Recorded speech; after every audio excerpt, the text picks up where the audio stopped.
Normal, tá normal. Tá normal. Tá normal, tá normal. Daqui a pouco a gente olha pra ele, tá cochilando.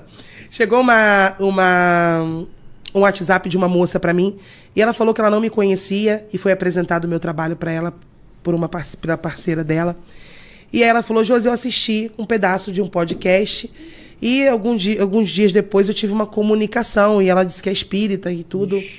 Eu falei: caramba, tem gente que fala umas coisas que você, né? Eu falei: não, mas pode falar, eu vou escutar. E foi um áudio de 7 minutos e um pouquinho, né? Eu tenho esse áudio até hoje. É porque eu falo pro pessoal, gente... Às vezes eu falo assim, né? Às vezes eu falo assim, tá gravando um áudio ou um podcast pra mim? Porque não é possível. Mas esse eu vou te falar, esse mexeu muito, mexeu com a minha estrutura física, com o físico. Porque assim, não tinha como essa moça saber do que ela tava falando. E ela falou pra mim assim, olha, se apresentou um rapaz pra mim, que tem em média 19 a 22 anos. Ela falou: eu não sei a idade dele, eu sei o nome. E ela fala o nome pra mim. E ela falou assim, ele fala com sotaque, parecia Rio de Janeiro, alguma coisa assim.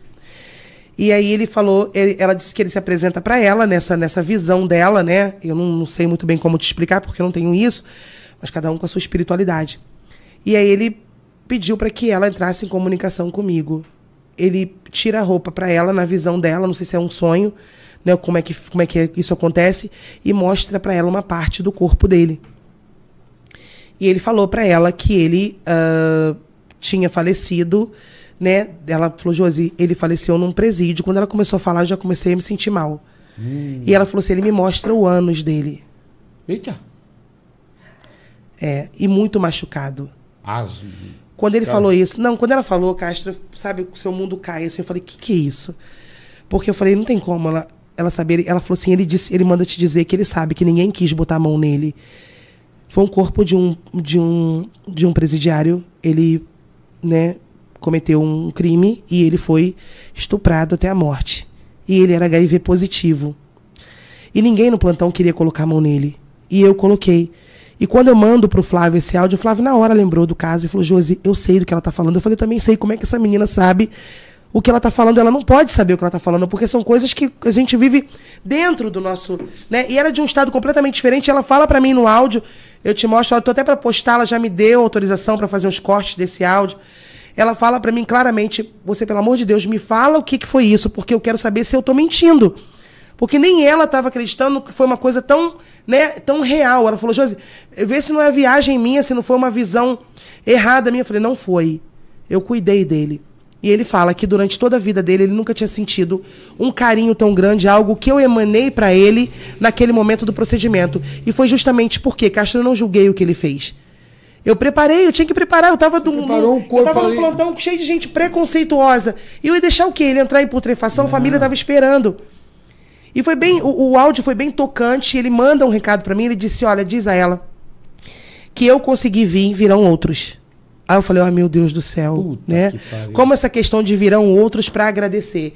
Então é como se fosse uma forma de agradecimento espiritual pelo que eu fiz naquele momento ali. E ele fala no áudio que ele nunca tinha sentido carinho na vida dele, porque desde pequeno ele vivia na rua.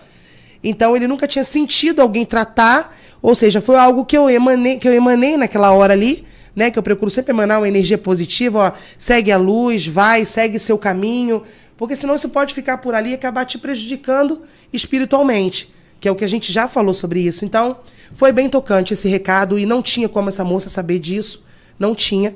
Depois que eu ouvi o áudio, eu passei mal, senti mal físico, né? Eu fiquei com enjoo, eu fiquei com várias outras coisas, porque aquilo mexeu de verdade comigo, porque não tinha como ela saber disso.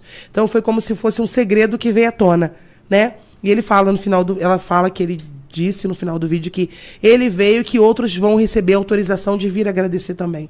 Então, se isso for, né, de Deus, que venha, que agradeçam, enfim. Eu vou sempre continuar trabalhando na mesma linha, na linha do respeito. É isso aí.